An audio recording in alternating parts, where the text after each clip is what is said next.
years, the bull taming sport of Jallikattu will be held legally in the state of Tamil Nadu.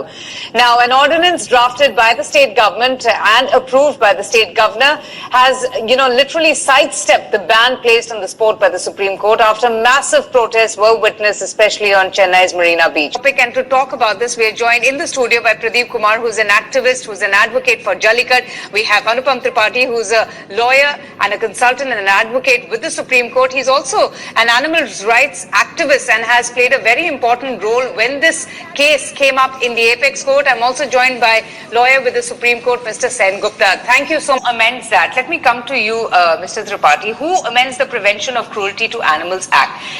Doesn't the central government need to do this? And do you think amendment to an ordinance can be a permanent solution? Amendment to an ordinance cannot be a permanent solution. You see, the PCA, Prevention of Cruelty to Animals Act, is a central legislation. Yes. So the Parliament of India has to amend it. The state government cannot.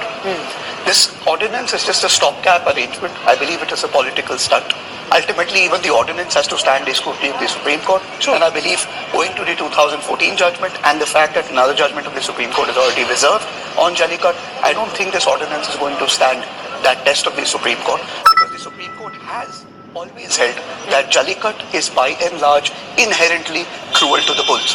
So long as you have the bulls running in the sport, cruelty will be there. If you replace the bulls with strong men, yes, perhaps that will change. Mr. Tripathi, but how can, public sentiment override or overrule a Supreme Court order? I don't understand this, because explain this for me. There was this particular case, was debated. It was taken up by various eminent lawyers and representations. All of the facts and proof about alleged cruelty to the bull during the bull taming sport was laid out for the Supreme Court. Tell us a little bit more about when the case came up, and tell us, why do you see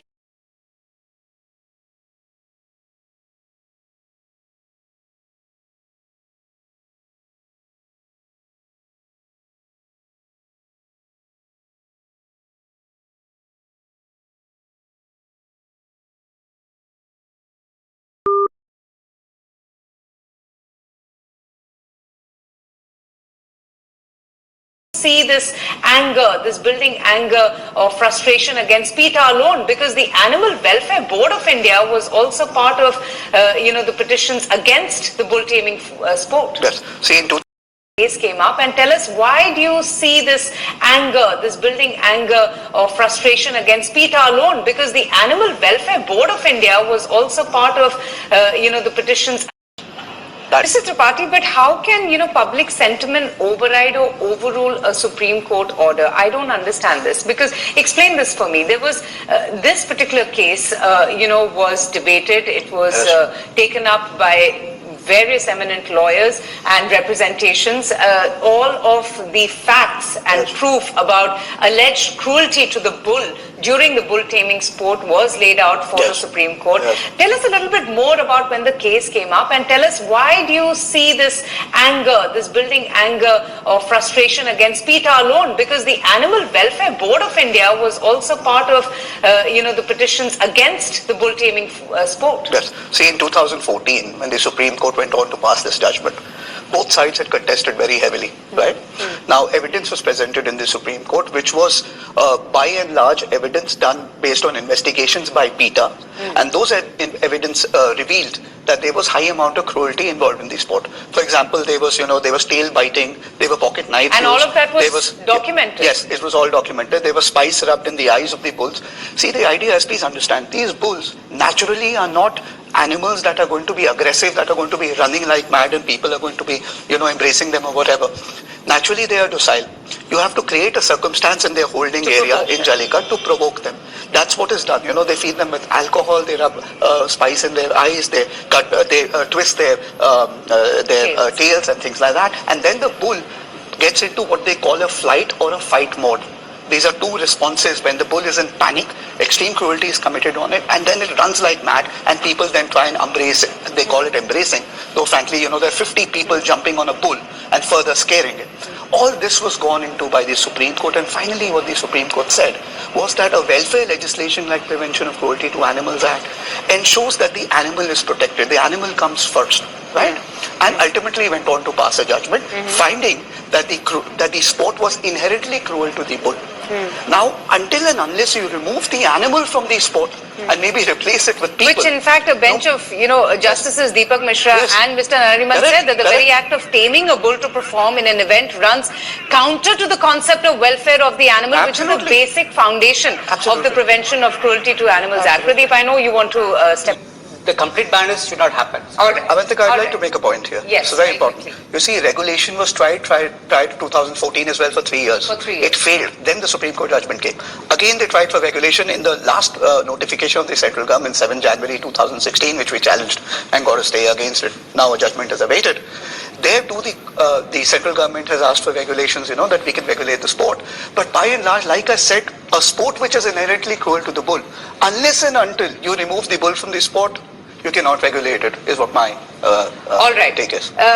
We will continue with Party, who's also a lawyer in the Supreme Court, Mr. Sen Gupta, who's a lawyer in the Supreme Court, C. Rajashekharan, lawyer and an AIDMK supporter. Gentlemen, welcome to the show. I'll come to you in just a bit.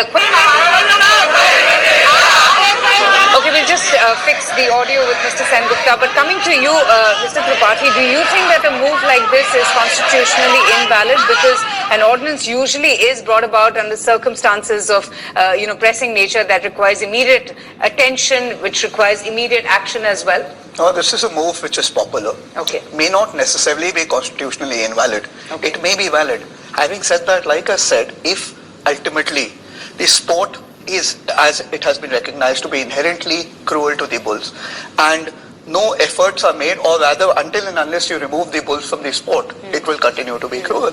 In such circumstances, this ordinance, while this may be a stopgap arrangement, ultimately will have to face the test of the Supreme Court, where I believe by and large, tomorrow as and in the future, it will fail us and the Supreme Court will strike it down. Absolutely. And, just to take it from where we left at, Pradeep, in the earlier part of our conversation for India Today. I want to take a quick question from Mr. Anupam Tripathi, who is also an advocate with the Supreme Court, who was there, in fact, when this case came up in 2014. How can, sentiment like this and emotions override the basic principle of the rule of the land? Isn't this undermining judiciary? It is. That is what is most unfortunate. It is undermining a central legislation. It is undermining the judiciary. It is undermining the Supreme Court and setting a very, very bad precedent. Something that has been also advocated by Hari Salve, eminent jurists like Mr. Soli Sorabji as well, who feel that this is, something that is unprecedented, it is unheard of, and very interestingly saying that it has, tested the dignity and the majesty of the Supreme Court as well. Correct. I completely agree with them. And like I said, it sets a very bad precedent. And if this is allowed, like it was allowed in the Jat, it seems that this government seems to be kneeling down to public pressure. Yes. And in the name of vote bank politics, right, or sheer numbers, they are kneeling down to demands. And what's in course next? All you need is 2 lakh odd people asking for sati tomorrow. Yes. In the name of tradition, what all do you want to, sati was also a part of tradition, so was dowry. They've been abolished, right? Pradeep, don't you think that is unfortunate? Basically, like I said, it means that the state government has to be given a notice prior to granting a stay over the ordinance. That's about it. So basically, it means that, an ex parte stay against the ordinance would not be granted by the Supreme Court. The state government would be heard. That's it. A caveat doesn't mean that it stops the Supreme Court from doing anything. Right. It basically means that they will be given a fair hearing. A hearing. Do you think, Pradeep, that... Stay with me. Anupam, why don't you put things in perspective for us? Will it bring relief? So, see, a caveat basically means that the Supreme Court is not going to grant any sort of a stay without hearing the state government. That's it. That is all that a caveat does. So basically, if tomorrow petitioners go to the Supreme Court, or today they go to the Supreme Court. So there's a judgment that's pending in the Supreme Court. That is, of course, already right received. And that has been delayed on the request of the centre, seeing the kind of situation that prevails in the state of Tamil Nadu. Now, with this development, with the Tamil Nadu government filing a caveat in the Supreme Court, what does it entail? A caveat, basically, like I said, it means that the state government has to be given a notice prior to granting a stay over the ordinance. That's about it. So basically, it means that, an ex parte stay against the ordinance would not be granted by the Supreme Court. The state government would be heard. That's it. A caveat doesn't mean that it stops the Supreme Court from doing anything. Right. Right. I'll take two quick reactions from our guests in the studio. Anupam, is it that easy, that simple to just amend an act? No, it's not going to be. I just want to say that Jallikat is cruel, it's inherently cruel, and the father of the nation, Mahatma Gandhi, said that the moral progress of a nation shall be judged by the way its society treats its animals, and he'll be appalled right now with what he's going to be seeing in Jallikat. Right. Jallikat is inherently cruel to the bulls. Pradeep, your last comments? And I completely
you